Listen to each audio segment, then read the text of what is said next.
আজ আপনাদের সঙ্গে শীতকালের খুবই জনপ্রিয় একটা খাবারের রেসিপি শেয়ার করতে যাচ্ছি। বাচ্চা থেকে বড় সবাই কিন্তু খেতে খুবই পছন্দ করে। তবে দোকান থেকে পাস্তা কিনে না এনে বাড়িতেই বানিয়ে নিতে পারবেন এই সুস্বাদু পাস্তা রেসিপিটি। কিভাবে একদম কম সময়ের মধ্যে কম উপকরণ দিয়ে বানানো যায় আজকে আপনাদের সঙ্গে সেই পদ্ধতি শেয়ার করব। আর এইভাবে পাস্তা তৈরি করলে বাচ্চা থেকে বড় সবাই কিন্তু একদম চেটেপুটে খেয়ে নেবে। কিভাবে বানিয়েছি চলুন তাহলে দেখে নেওয়া যাক। একটা বাটির মধ্যে নিয়ে নিচ্ছি একটা মেজারিং কাপ মেপে 2 কাপ আটা। আটা দিয়ে পাস্তাটা তৈরি করবেন। যদি ময়দা দিয়ে তৈরি করতে চান তাহলে কিন্তু স্বাস্থ্যের পক্ষে একটু ক্ষতিকর হতে পারে, তাই আটা দিয়েই তৈরি করার চেষ্টা করবেন। স্বাদ অনুযায়ী নুনটা দিয়ে দিলাম আর হাফ টিস্পুন চিনি দিয়ে দিলাম। এই চিনিটা দেওয়ার চেষ্টা করবেন, এই চিনিটা দিলে কিন্তু পাস্তাগুলো খেতে আরো বেশি ভালো লাগবে। তো শুকনো অবস্থায় ভালো করে দেখুন মিশিয়ে নিয়েছি। এখন আমি দিয়ে দিচ্ছি 1 টেবিল স্পুন সাদা তেল। সাদা তেলটা দেওয়ার পর খুব ভালো করে কিন্তু মেখে নিতে হবে। আটার গায়ে খুব সুন্দরভাবে তেলটা এরকম ভাবে ঘষে ঘষে মিশিয়ে নিতে হবে, তাহলে দেখবেন পাস্তাগুলো খুব সফট তৈরি হবে। দেখুন এরকম ভাবে হাত দিয়ে ভালোভাবে ডলে ডলে মেখে নেবেন। এখন আমি দিয়ে দেব অল্প অল্প জল। একদম অল্প অল্প জল দিয়ে ডোটা বানিয়ে নেবেন। আর ডোটা যেন খুব বেশি নরমও না হয় আবার খুব বেশি যেন শক্তও না হয়, মিডিয়াম করে ডোটা তৈরি করে নিতে হবে। তাই আমি 2 থেকে 3 বারে জলটা মিশিয়ে ডোটা তৈরি করে নিচ্ছি। একদম কম সময়ের মধ্যে বন্ধুরা এই রেসিপিটা আপনারা বাড়িতে বানিয়ে নিতে পারবেন। তো দেখুন ডোটা ভালো করে মেখে নিলাম। এখন এই ডোটা থেকে আমি 2টো লেচি কেটে নিয়েছি। 2টো লেচি কেটে নিলে পাস্তাগুলো তৈরি করতে খুব সুবিধা হবে। এখন একটা লেচি রুটি বেলার পেরের উপর নিয়ে নিলাম। মোটামুটি পাতলা করে কিন্তু বেলে নিতে হবে। যত পাতলা করে তৈরি করবেন পাস্তাগুলো তৈরি করতে কিন্তু ভীষণ সুবিধা হবে, আর পাস্তাগুলো খেতেও কিন্তু খুব ভালো লাগবে। তাই আপনারা চেষ্টা করবেন খুব পাতলা করে রুটিটা বেলে নেওয়ার জন্য। এখন যে সাইডের এই এক্সট্রা অংশটুকু আছে সেগুলো কেটে বাদ দিয়ে দিচ্ছি। সেগুলো দিয়েও কিন্তু আবার একই রকম ভাবে তৈরি করে নেব। তারপর দেখুন চাকু দিয়ে এরকম লম্বা করে প্রথমে কেটে নিচ্ছি।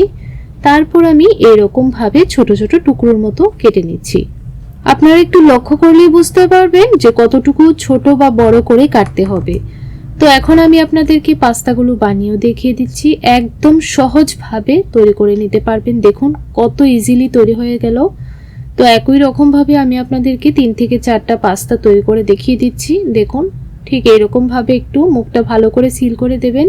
তারপর অপোজিট সাইডেরও 2টো মুখ এনে খুব ভালো করে সিল করে দেবেন, তাহলে কিন্তু পাস্তাগুলো তৈরি হয়ে যাবে। তো দেখুন কত সহজভাবে তৈরি হয়ে গেল। তো এরকম ভাবে কিন্তু সবগুলো পাস্তাই তৈরি করে নেব। মাত্র 5 থেকে 7 মিনিটের মধ্যেই কিন্তু আপনারা এই পাস্তাগুলো বানিয়ে নিতে পারবেন। দেখুন কত সহজ বানানো।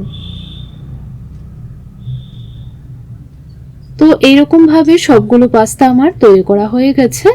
আর এই পাস্তাগুলো কিন্তু দেখতে ভীষণ সুন্দর লাগছে। এখন এই পাস্তাগুলোকে সেদ্ধ করে নেব। তার জন্য আমি একটা কড়াইয়ের মধ্যে আগে থেকেই ভালো করে জলটা গরম করে নিয়েছিলাম। হাফ টিস্পুন দিয়ে দিলাম নুন। নুনের পরিমাণটা আপনারা এখানে বুঝে দিয়ে দেবেন।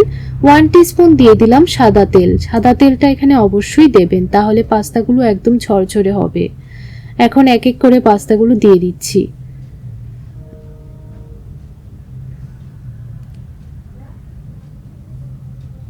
পাস্তাগুলো প্রথমে এরকম ভাবে একটু লেগে থাকতে পারে, যখন জলের মধ্যে দেবেন একটু পরেই দেখবেন একদম ঝরঝরে হয়ে গেছে। তো পাস্তাগুলো সেদ্ধ হোক, এখানে আমি একটা পেঁয়াজ আর একটা টমেটো কুচি কুচি করে কেটে নেব। একদম ছোট ছোট টুকরো করে পেঁয়াজ টমেটোটা কেটে নিতে হবে। আপনারা চাইলে কিন্তু এখানে বিনস দিতে পারবেন বা পেঁয়াজ কলিও দিতে পারবেন বা বাঁধাকপিও কিন্তু দিতে পারবেন।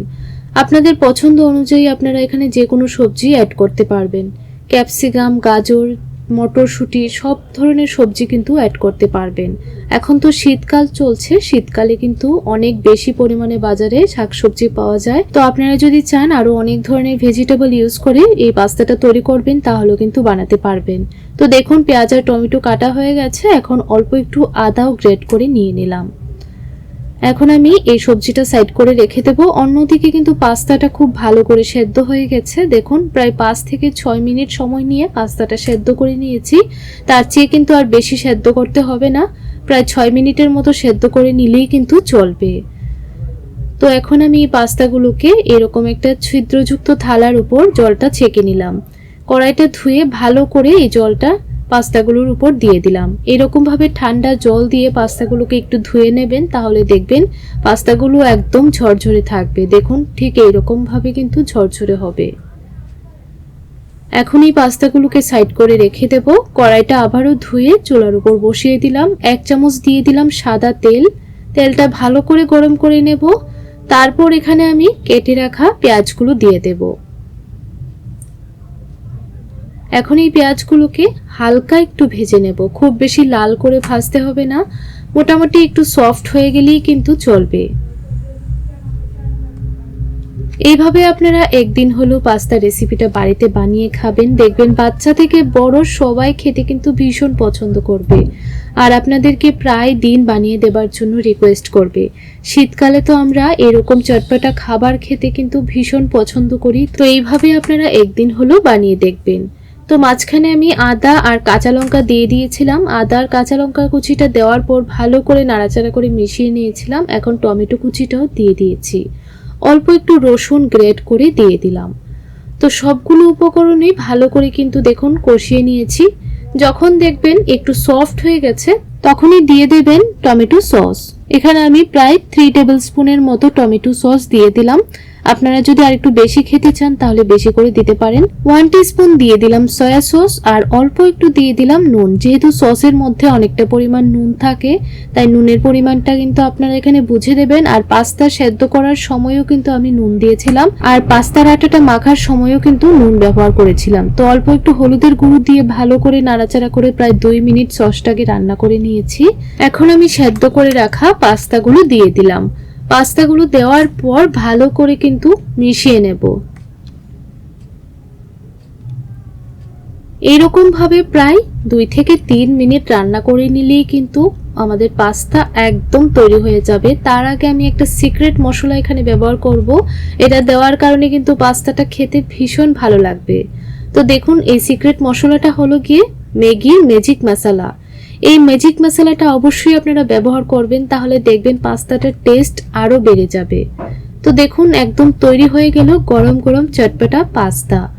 এই হোমমেড পাস্তা রেসিপিটি আপনাদের কেমন লাগলো বন্ধুরা কমেন্ট করে জানাতে ভুলবেন না। ভিডিওটা দেখে যদি একটু উপকৃত হয়ে থাকেন তাহলে লাইক শেয়ার সাবস্ক্রাইব করে আমার পাশে থাকবেন। তাহলে বন্ধুরা আজ এই পর্যন্তই, দেখা হবে পরবর্তী ভিডিওতে। ততক্ষণ আপনারা ভালো থাকবেন, সুস্থ থাকবেন।